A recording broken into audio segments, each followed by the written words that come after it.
Samantala, bilang paggunita ng undas, ibinahagi po ng ilang staff ng pamahalaan ng mga kababalaghan na umano'y naranasan po nila sa loob mismo ng Malacanang Palace.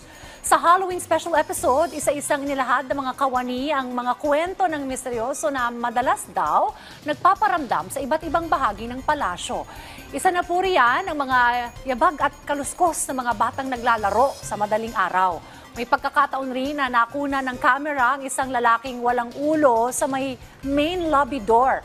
Ay naman sa isang admin worker, kadalasan silang nakararanas ng kababalaghan sa Roxas, Quirino at Quezon Hall, kung saan nakakita sila ng mga naglalakad na pari sa unang sundalo na may salakot.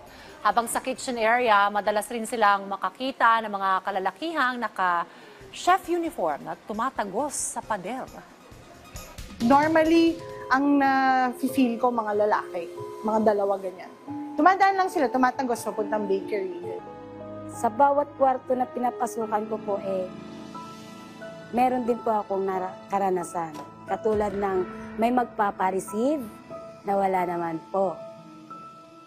Sa Roxas, Quirino, and Quezon. Marami po dyan, iba-iba.